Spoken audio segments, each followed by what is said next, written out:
Thank you, everybody, for joining us today for our latest CAUL webinar. And welcome to Fair Dealing Week. Our webinar today is going to be a tool, not a weapon, fair dealing in education. And we have a great lineup of speakers. The first up is going to be Josh Dickinson from UNB, and he's going to lead it off. And the other speakers, or at least also the folks on the planning committee, were Kaylee Frazier from CBU, Simon Lloyd from UPEI, Amy Lorenz from SMU, Lachlan McLeod from Dell, and Leland Reed from NASCAD. So I'm not going to delay us anymore, since most of us seem to be here. If you could take it away, Josh. Great.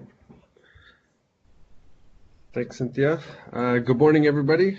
Sorry for the technical difficulties, but I think we're ready to roll here. Great to see some faces or names that I recognize and some people that I don't, to hear and discuss some issues around copyright and especially fair dealing during this week. So as Cynthia said, the speakers you'll hear from are members of the CAUL Copyright Committee, and we regularly work on copyright issues from our respective campuses. One of the great benefits of this committee is during our monthly conversations, we often discuss different issues that are either top of mind, have been plaguing one of us, or that we've just found interesting. Through these informal conversations, it's clear that we quite often have different ways to approach copyright questions.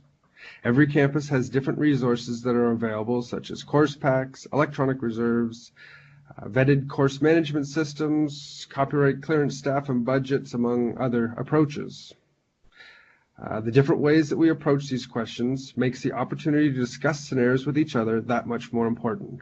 But it also highlights the importance of flexibility in fair dealing as a fundamental exception to the Copyright Act.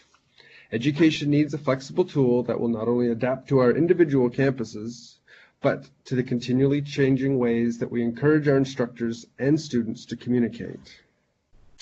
So next is the all-important "This is not legal advice" page, and for anybody who can't see the slides, I'll read it, that the information provided in the slides, as well as the discussion that will follow, is intended to be a guide to best practices using copyright-protected works in an educational setting. While much of the information is based upon the Copyright Act, there are interpretations that may reflect practices that apply to the policies and procedures adapted at specific educational institutions. It is important to consult your institution's copyright policy. This is not legal advice. So we're going through some renovations here at UNB, and I'm packing up some boxes, and I have in front of me a 6-inch pile of papers, and it is the leftover papers from the former director here, John Teskey, from 1997 till 2009. That's the copyright folder for those years. But then behind me, I have a file folder which is 3 shelves deep from 2010 onwards. And I keep telling myself, I think every year it's getting busier and busier. And I think this is proof to it, that as I look through my folders and try to pack stuff up, it just does seem to get bigger and bigger. The copyright file at all of our institutions across the country is getting considerably thicker, and over the past 12 months shows no signs of reduction. In fact, all indications point towards another exciting year to come, and even in just an exciting month. Any day now we may see a post-secondary tariff from the Copyright Board. March 5th, Access Copyright versus York University appeal is scheduled to be heard, and with any luck, we will hear from some results from the parliamentary review of the Copyright Act. From the library's perspective, it appears that the copyright file may never get dusty again. From the Supreme Court to the Copyright Board, educational institutions, and especially libraries, have been identified as some of the strongest advocates for protecting user rights within the Act and identifying industry practices. The title of this webinar is meant to recognize the role of copyright exceptions within education. Exceptions is the toolkit by which researchers, educators, and creators have to build on existing ideas and information for the cultivation, advancement of innovation and creativity. Particularly in the case of fair dealing exception, it is important to keep these tools sharp and to practice our skills of application. Copyright exceptions in the educational setting have multiple factors in play, namely the Copyright Act and its interpretations, and when available, institutional policies and guidelines. Guidelines and policies are a valuable resource that provide both a set of standard practices to apply across the campus, but also help create industry norms that can be applied regardless of an institution's size or resources. There is certainly no one-size-fits-all solution that will satisfy each particular institution's circumstances. However, the guidelines, namely the Universities Canada and Colleges and Institutes Canada guidelines, that the majority of CAUL affiliates rely upon, function as a strong foundation to adapt our local policies and procedures. These guidelines are applications to the exceptions found in the Copyright Act and are just one of the many resources that we use to help interpret fair dealing. Similar to the guidelines, the educational, library, archive, and museum exceptions of the Act have specific statutory language around the use of substantial portions of a work without seeking permission. In a classroom setting, these include the right to display copyright-protected works, show a film or video, copying for tests and exams, displaying materials freely available on the internet to the classroom, and providing copies for individuals with perceptual disabilities, among the more than 15 exceptions identified in the relevant sections. The exception that we are celebrating this week is the key exception to the balancing of the Act, Section 29, Fair Dealing. The objective of Fair Dealing Week is to promote and advocate the use of this important tool. While the Act provides guidance on how to approach the fair dealing exception, there is a lot of interpretation and context that goes into each analysis. While fair dealing is a right, the onus of proving that the use of someone else's work fits a fair dealing interpretation is always on the user. Early in any discussion regarding the copying of published works, it is important to describe the meaning behind the word significant in the definition of the copyright owner's exclusive right. A short quote is very different from a short excerpt. If, then, fair dealing is deemed the most appropriate tool to assess whether copying needs permission from the owner, it is important to understand the objective of fair dealing and the fair dealing and exceptions to a copyright infringement within the Act and its interpretation. This slide shows 2004, how we came about this interpretation. When we think of how to use others' work, it is important to consider the objective of the copying. Dealing in bad faith, regardless of how many factors and purposes the use passes, it is not what the exception was intended to cover. Stringing together bits and pieces of legislation and case law to justify copying with the sole intention of avoiding a reasonable cost for a work not only hurts the creator or owner, but it is at odds with the spirit of the law. This is evident in the Act's statutory damages capped at $5,000, and where an infringement is proven to be unintentional, any remedies are limited to $500 and essentially become a cease and desist letter. Understanding the intentions behind the wording of the exception in the Act is necessary in explaining or applying the limits of fair dealing. Protecting and using these rights is essential to maintaining this balance. Without a broad and liberal interpretation of fair dealing, the efforts towards any meaningful development of OA, open access, MOOCs, OERs, or AI are daunting. As it currently stands, we do have a lot to celebrate. Education has been codified as a purpose, and despite the York ruling, it is clear from the available case law that we should continue to use this tool to its full potential.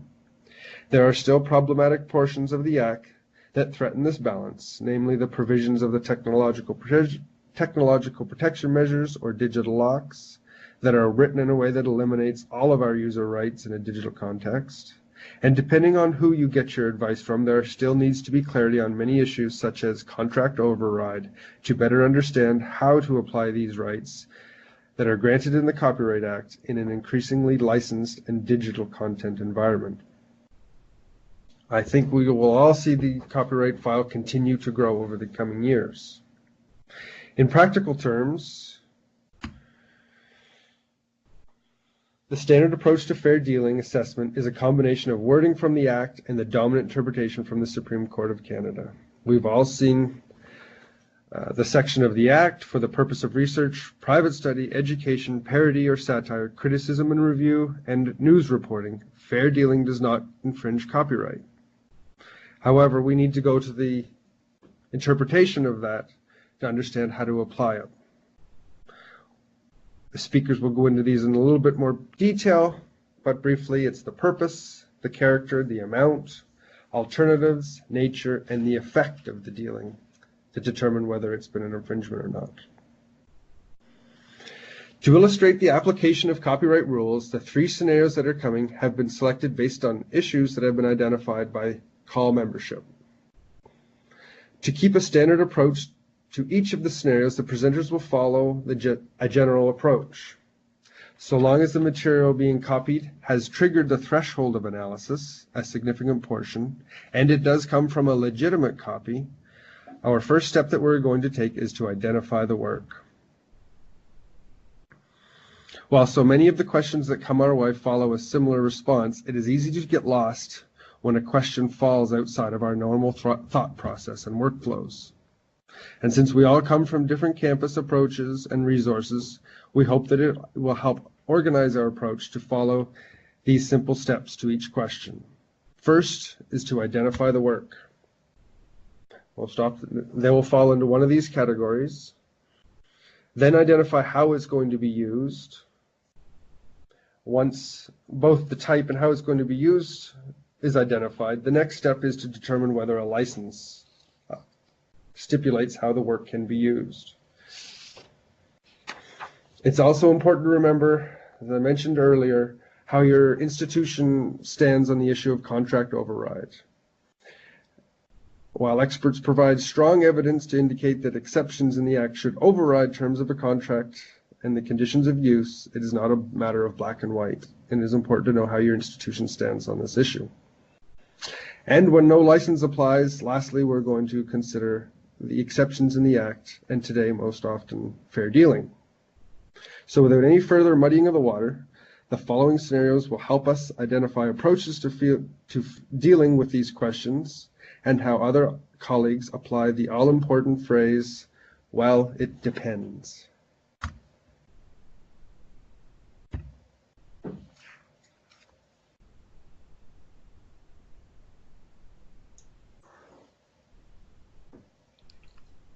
Thanks, Josh. Thanks, Josh. Yeah. Thanks, Josh. Can everybody hear me? This is Leland. Yeah, we can hear you, Leland.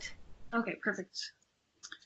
So my name's Leland Reed, and I'm the Collections and Systems Librarian at the Nova Scotia College of Art and Design, otherwise known as NSCAD University. Before I get into the nitty-gritty of fair dealing, I will talk a little bit about NSCAD University so you get an idea of my perspective on the Copyright Committee and in the fair dealing environment.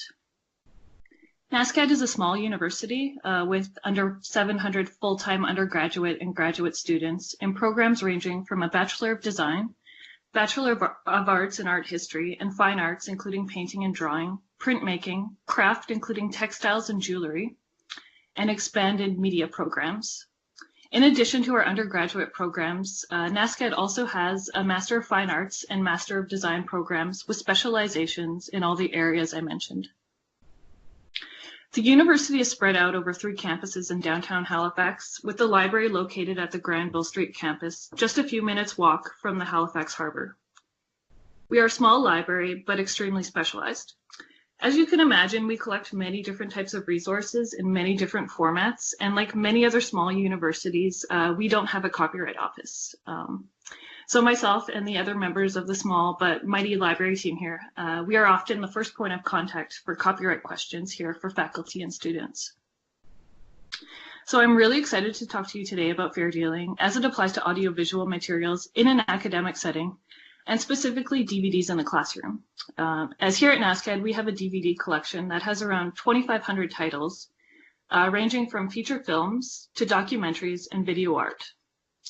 And we also provide access to streaming video through NFB Campus, and we have a few titles in Canopy, and we are hoping to increase those titles.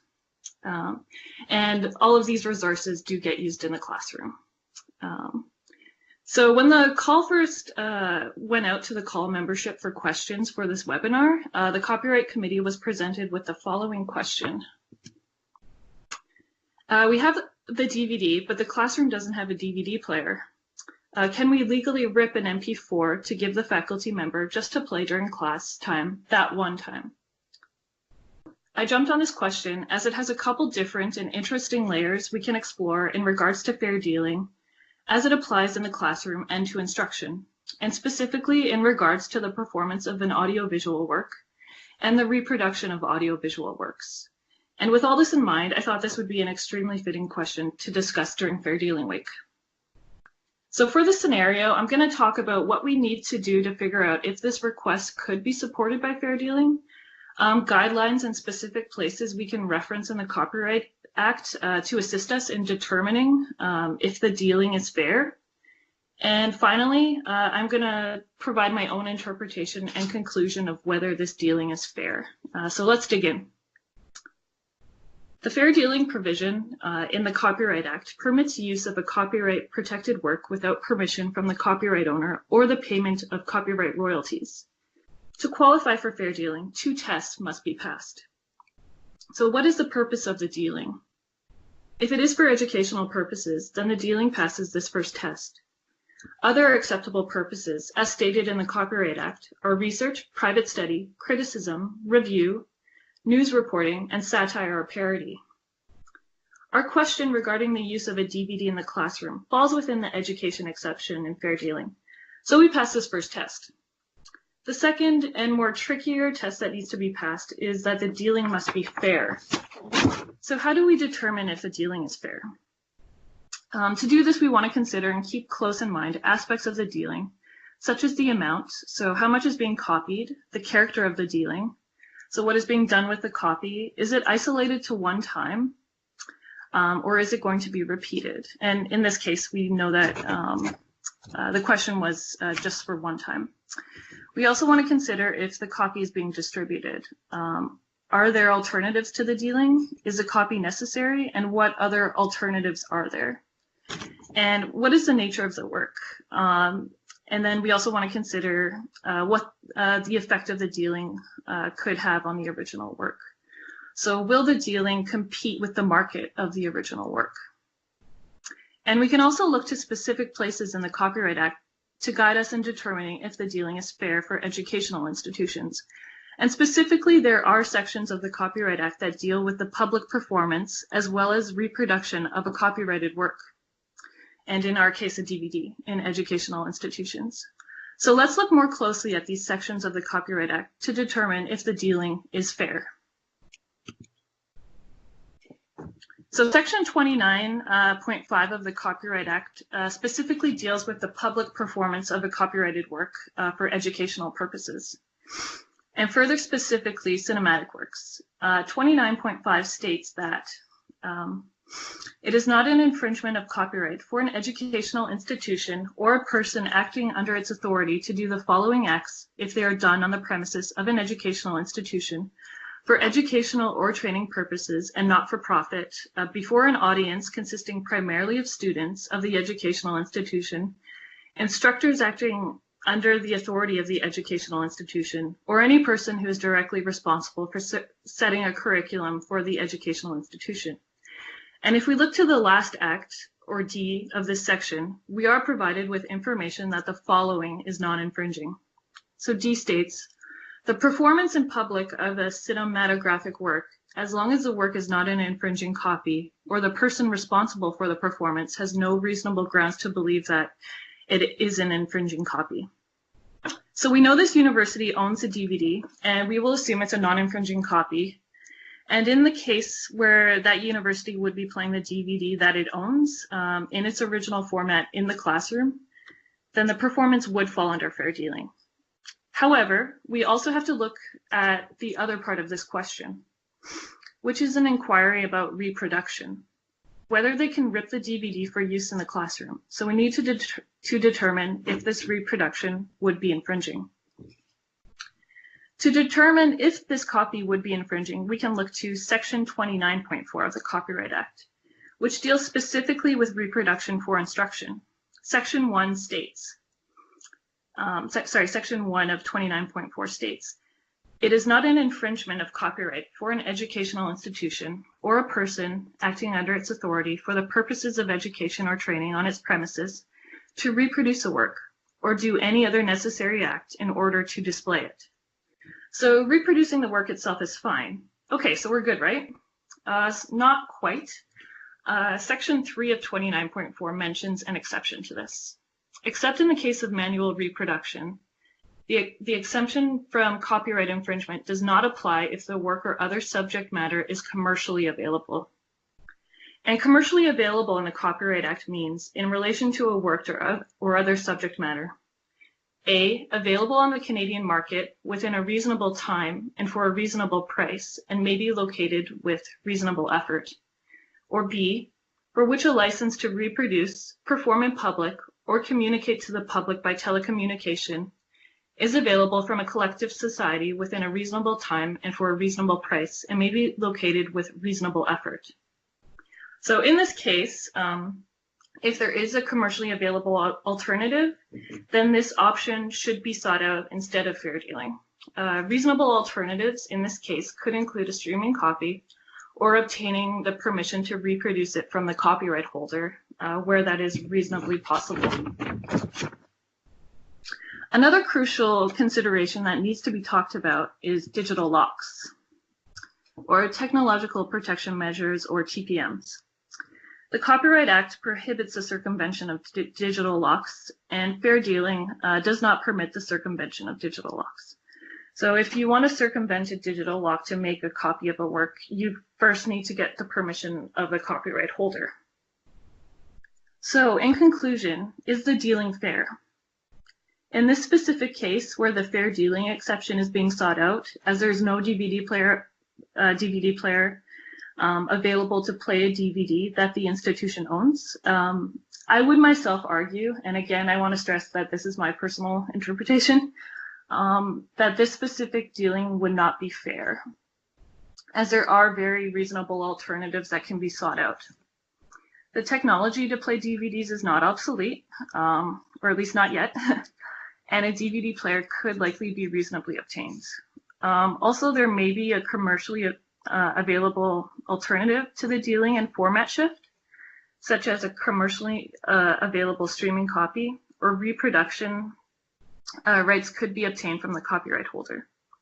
And lastly, as in the case of many DVDs where a digital lock is in place, then permissions need to be sought out from the copyright holder, as Canadian copyright law does not allow for the circumvention of digital locks under fair dealing exceptions. So that's all I have. I want to thank the person who brought forward this very specific and interesting question. I really enjoyed diving into it and its multiple layers. Anyways, I'm going to pass it off to Amy, who's going to talk about fair dealing and course management systems. And I'll first stop sharing my screen. All right, just give me a few seconds. I'll see if I can do it on mine.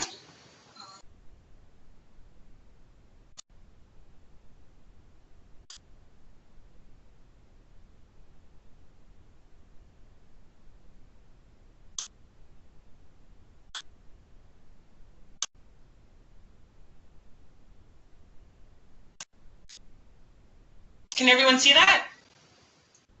Not yet. It might take it. There it goes. Now we got it. Okay. Awesome. All right. Well, my name is Amy Lorenz, and I'm the Metadata and Copyright Librarian at St. Mary's University. Yes, I'm somehow able to split my mind between the two. And I'll be talking about fair dealing in regards to learning management system. I'll begin by discussing LMS CMS in general, and then I'll move into a scenario example of images. We're a small shop at CBUA, 3 of us, and a small campus committee that meets occasionally. I have a few disclaimers. What's copyright without a few disclaimers? Disclaimer number 1, I'm a nervous talker.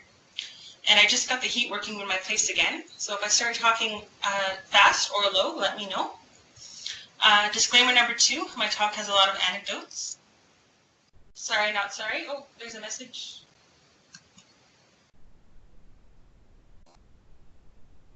See that message? Sorry. That's okay. Disclaimer number 3, I have a cat. I'm at home, and so he might introduce himself. His name is Bruce Wayne. And disclaimer number 4, I may not take the whole 10 minutes due to disclaimers 1 through 3. All right, so when it comes to LMSs, one of the main places that we've kind of looked to, learning management system or course management system, you'll kind of see the terms interchanged, is that we refer to the Universities Canada, formerly the AUCC guidelines. And their kind of first little bit about it is that it kind of follows the idea of what it means by fair dealing, such as a short excerpt. So here I've kind of included a brief definition of what they mean by a short excerpt, and this is always kind of gray area, and that was one of the things that was kind of laughed at Josh when he said, it depends. I was just joking with my our copyright assistant the other day, and our next workshop is going to be titled Copyright, It Depends. And it can be a bit gray, and it's kind of meant to be. And so you can kind of see where we hear the 10% for protected work, a chapter from a book, a single article from a journal, an entire artistic work, painting, print, photo, diagram, etc., or a single poem, music, or score. There's a few other things in there as well, but these are some of the ones I wanted to highlight, because you might see those wanted to add into a learning management system as part of a course. It's also important to note what Josh and Lillian were talking about when it comes to when you're looking at the work, what type of work it is. Is there a license? What's the intention? And are there exceptions, such as with educational and fair dealing? And what is the purpose, such as the tests that Leland talked about? And what is the amount of work you're wanting to share on your system? And so, kind of as we go into it, with your learning management system, kind of keep this stuff in mind, especially as faculty will come to us, or if we have our own courses, of what and how we want to share. One of the big things when it comes to learning management systems, and it's a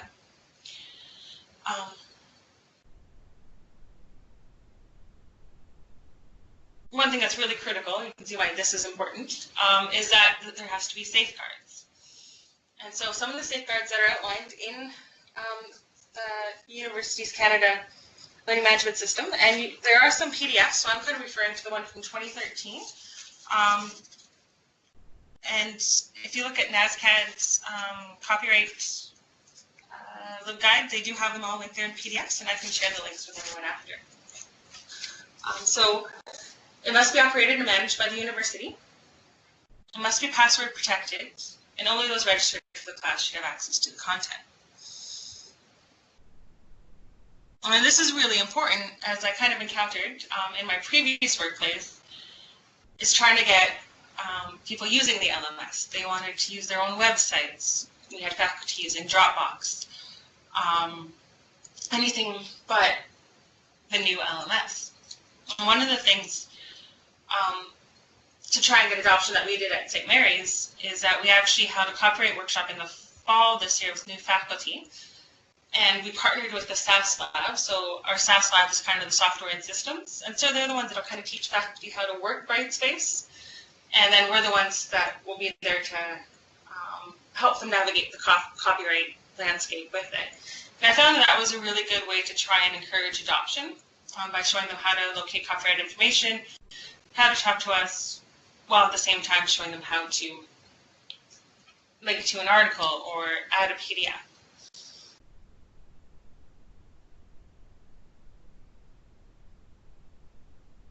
And it's one of the best ways that we can do to encourage them to use it.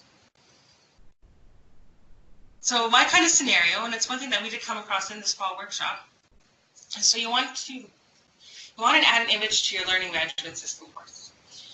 So more and more interest in posting images, and I think Josh at UMB for your Fair Dealing Week, they're doing a bit of a workshop in images. So I think that's great, and I think I saw another one out there too.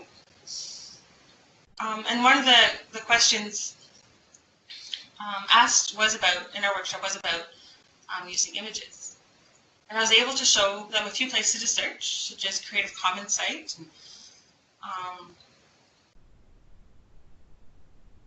And then kind of going back as I'm thinking, because my disclaimer, I have anecdotes.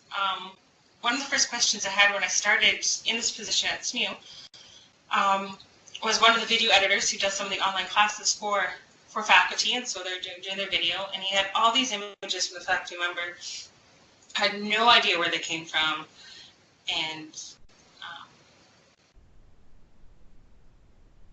or how to cite them, or where there was a citation for them. So that was one of the other things we kind of encountered with, okay, so using images in video, using images, but everything kind of gets posted to this course site. And so I was able to kind of walk through and help them locate it. But one of the more interesting questions that came out of this workshop, I'm sorry if I'm jumping around. I have had no heat. The first question you need to ask is, where did the image come from? Is it a Google image? Is it published or supplied? Is it from the Creative Commons? Is it scanned from a book? Or is it an image photograph that you took? So knowing where the image came from is important in order to know how to use it and know how to apply those fair dealing questions and to see about fair use. It's always important to note that Google is not an image database, it's a search engine. But many people use it and cite it as it were. Creative Commons images may have clear usage statements, and if it is your image, you own the copyright. If it's a scan from a book, how many images from the book? Just one, under 10% of the images available? You can apply maybe the fair dealing to it. And also looking back at some of the other guidelines, there is specific guideline, number 9, with the UC guidelines, to focus on all things of artistic works. And I'll just read the short little excerpt from that guideline. The definition of a short excerpt in Section 4 of the Fair Dealing Policy includes the following. 4. A short excerpt means up to 10% of copyright-protected work, including literary work, musical score, sound recording, and an audio-visual work, provided that in each case, no more of the work is copied than required in order to achieve the allowable purpose. The Fair Dealing Policy permits a faculty member or administrative staff to make a copy of up to 10% of a copyright-protected audio-visual work for inclusion in a classroom presentation or a learning management system. So I've kind of walked through the faculty, and I'm like, okay, so you want to use the image. Where did the image come from? How much of the image are you wanting to do? And they tell me that the image is from an adopted textbook publisher supplied material. So this is kind of interesting, because that kind of changes our approach to it. So it's kind of, it was kind of given to the instructor with a bit of an understanding. And so things to think about is, where the publisher from? Are you using over 10% of the total images? And are there any disclaimers or restrictions provided to you?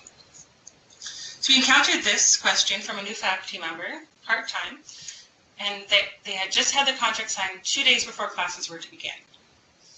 Using the publisher-supplied material was the best case for her to get her course online quick, and as well as preparing her lectures. And so she was using more than 10%. She was using the entire supplied material from a Pearson textbook. And so me and my colleague, shout out to Patricia, did some looking into it. And that you could use fair dealing if she's using under, but she's using over, so you do need to kind of look at it as a licensed material, and that there are restrictions with that. If you could look at the University of Windsor, they actually have a really great layout, and I'll provide the link after I'm done my presentation, about using publisher-supplied material in an LMS.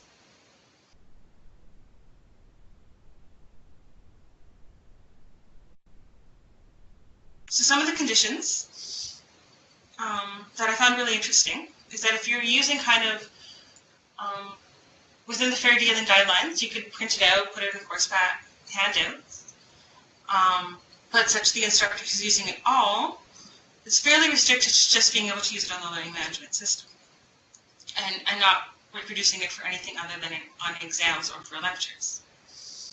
And so one of our requirements with this, and in this discussions with the faculty, is that we do need to send it back to the publisher, to the rep, to find out what those disclaimers and restrictions are, because it does kind of cut the part of our realm, but a little bit out of our realm with what we deal with at SMU. Another thing I thought interesting, and this might head into Simon's talk a bit, is that looking at U of S, they kind of said that it kind of depends whether the textbook is required or recommended, and that there's a little bit more leeway if it's a required textbook for the class, and as in the publisher will make some more money out of it. So with that in mind, there's always kind of issues with LMS and CMSs, and so we did send the faculty away to go and get a little bit more clarification from the publisher, realizing that what she wanted to use was more than what fair dealing would allow, and that it wasn't fair dealing. So there's been some issues, and this is just kind of my own take on it at SMU, is that the uptake by faculty, it's hard. We actually don't know how many professors at SMU actually use Brightspace. We can't get that number. We don't know how many are using it for their classes. We can find out about course packs, but we can't find out about Brightspace. And I had asked that to our instructional designers and our IT folks, and it's just something that they can't really, without monitoring use, provide for us. And that kind of led me back to the York versus Access ruling, because there is a section on learning management systems on page 19. And one of the criticisms from the judge, which there were many criticisms, is that there was no monitoring or enforcement in place alongside the safeguards to ensure compliance. And it's kind of tough place to be in. It's hard to navigate. And I know Dow, Lachlan, might have been around your time, and we followed suit. I think a lot of places after the ruling came out were put up a disclaimer under Brightspace that faculty have to acknowledge before they upload anything. And I hope that helps. I hope that was okay. That's all I have. I could probably go on and on. Thank you, Amy. Any questions, and I hope that made sense. Great, Amy. Thank you. I'm not sure who's up next.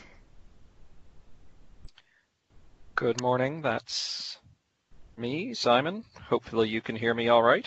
Yep, we can. And the scenario 3 is up? Yes, it is. Very good. Thank you. Thanks very much, Amy, and good morning, everybody. I want to begin with a quick apology to those who might like course packs and or chickens, and also to those who may not like weird, dark British humor. As you might guess, I count myself as one who confidently and joyfully predicted the impending demise of the course pack. Like many former undergraduates of a certain age, I have nothing but unfond memories of paying substantial sums for coil-bound wadges of murky, streaky photocopies. Now that so many superior alternatives are available, I had blithely assumed, rather like the bewildered withnail seen here, that course packs would, like this chicken, simply die a natural death, and I'm similarly unnerved to find them still clucking with us, but more on that in a moment.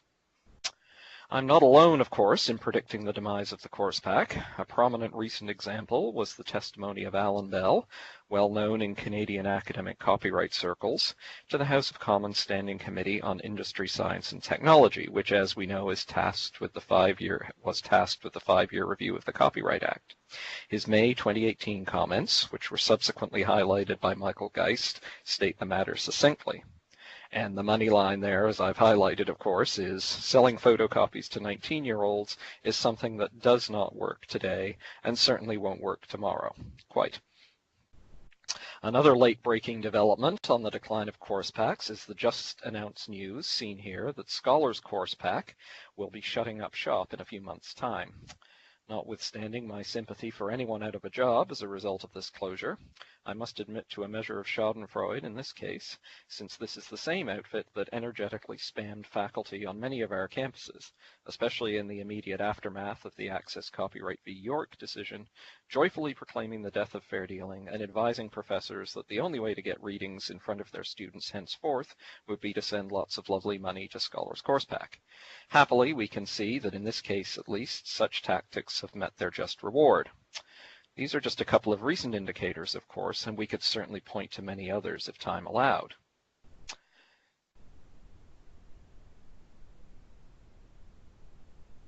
And yet, somehow, course packs like that chicken persist. Some even seem to think there's still money to be made. Scholars Course Pack may have failed, but Ottawa University Press and a small handful of independent publishers recently scored some money from the Government of Ontario, insert Doug Ford joke here, to help launch CanadianCourseReadings.ca.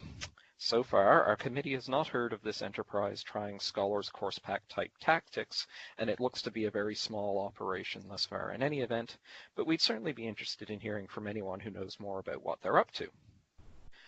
Closer to home, and as was mentioned, when we reviewed feedback from the CAUL membership in preparation for this session, we found that course packs were high on the list of requested suggested topics for this webinar. While we have not had the opportunity to systematically survey CAUL member libraries on course pack trends, this level of interest in hearing about course packs for this webinar reflects anecdotal information we've received of the enduring demand for course packs at some of our member institutions. Without naming names, I will note, by way of example, that a colleague at a member institution of middling size reports their campus bookshop is still selling, on average, about 40 different course packs per semester. Even here at UPEI, where we have been actively discouraging course packs for nearly a decade now, some demand persists.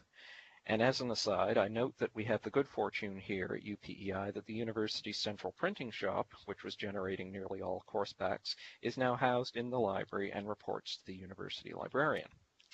That said, it's been a while since I'd inquired about course packs wearing my copyright hat, and my heart lurched a bit when the central printing office helpfully provided me with a spreadsheet showing more than 50 sizable instructional printing copying jobs since January of last year. On closer inspection, however, it transpired that the majority of this printing was for material where there was no third-party copyrighted content involved, most notably lab manuals for various STEM, science, technology, engineering, medicine courses.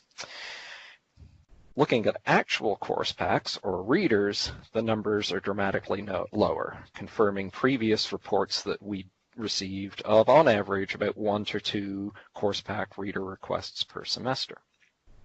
Overall, then, I believe our strategy of educating and encouraging faculty to reduce their reliance on course packs has been broadly successful, and I really must give credit here to my colleague Melissa Belbadi and also to our former university librarian Mark Leggett, who both did much of the hard work in terms of education advocacy and in setting up workflows in 2010-2011.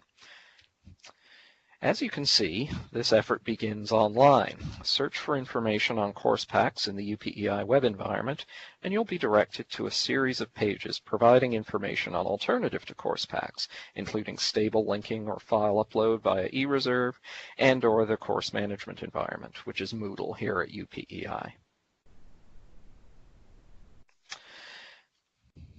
And as that first hit showed, sorry, I'm just going to back to the previous slide for a moment. As that very first hit shows, we mentioned fair dealing right out of the gate. One of the reasons I believe this is a fitting topic for Fair Dealing Week. We highlight that a certain amount of scanning sharing is permissible, of course, for educational, instructional purposes without payment and permission per fair dealing guidelines. In the end, though, if there is a determination to pursue course packs, then a web request form is provided. Though even here, you'll see there is a last-ditch reminder that course packs are not necessarily the best option, and with a final offer to work with faculty to find a better alternative where possible. And I must confess that as I've been reviewing this, I realize it does all sound a little bit passive-aggressive. We can do that, but you won't like it. So we may perhaps be looking at ways to refresh and improve our messaging going forward.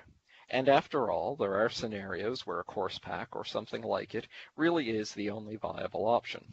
Looking at the handful of recent course pack/readers requests here, I see a large package for a Faculty of Education professional learning course aimed at school administrators in small remote northern communities, many of which will of course have only limited or no internet access. In another example, one of our business faculty has developed, and the importance of faculty relationships, of course, was alluded to in the previous presentation, and that is an important thing that, of course, we have to be respectful of. A business faculty member here has developed a good relationship with a major business publisher that I will not name, which has granted him direct permission for classroom use of case studies that it can't, or perhaps won't, make available digitally. So of the handful of cases I looked at here, there was really only one where it really does appear to be a case of, oh, well, they're just being a bit old-fashioned. And even here, of course, we'll have to be collegial and tactful in advocating for alternatives, as we do not wish to unduly impinge on university faculty members' academic freedom. And I should note, too, that even this very bulky course pack, all 670 plus pages of it, does not contain a single instance that I could see that really pushes beyond the limits of fair dealing as we understand them. It's all short excerpts, single chapter sections, and individual articles. And of course, as noted on this slide, we do have workflows in place for pursuing permissions directly from publishers' rights holders and/or securing transactional licenses. And we had been using the Copyright Clearance Center mostly for this when necessary.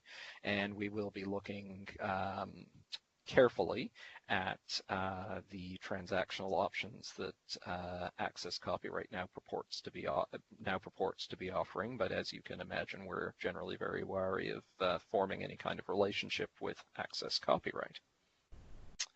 In reflecting on course packs, I must admit I've heard a mellifluous voice in my ear of the late, great Dr. Norman Horrocks, who many of us may fondly remember from our days at Dalhousie. And you may recall that he had a lovely way of satirizing librarians' tendency to sometimes overdo things like the reference interview, for example.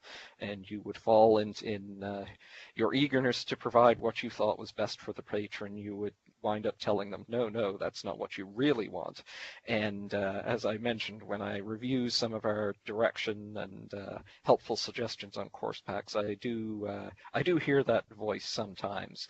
We talk a lot about balance in copyright, of course, and the most important aspect of that balance is, as outlined by the Supreme Court and many copyright experts and many colleagues around the region and across Canada, the most important aspect of that balance is balancing between users' rights and copyright holders' rights. But an almost as important balance that those of us who work in academic institutions have to keep in mind is, of course, our knowledge of what will best serve users, while also balancing that with the need to meet users where they are in some cases, and providing options even when we think in some cases that those options might not be ideal.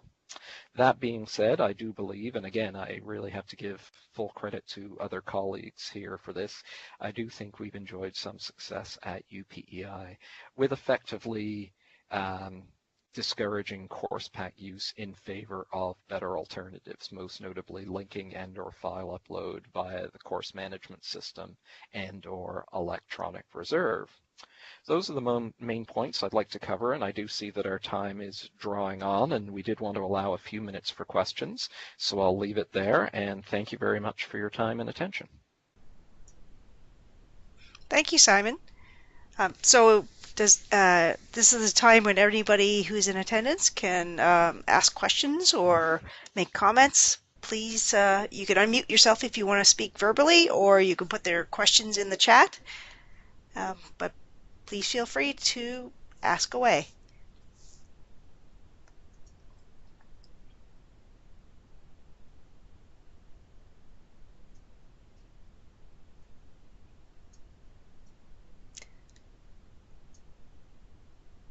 And for those in the phone, there is some chat going. There was some discussion going on in the chat box, and I will post that that chat log so that you can see that there were some references to some of the Canadian course packs and things of that nature. So I'll post that afterwards. Mostly it was focused on Canadian course packs. Any questions? Hi, Simon here. Just a quick content. Thanks very much to those who are offering comments via the chat. It's interesting to hear about the Canadian Course Packs activity. Thank you. Yeah, and for those that are phoning in and can't see the chat, just it is actually based in Halifax, is what part of the commentary is, that they are based in Halifax under Formac Publishing.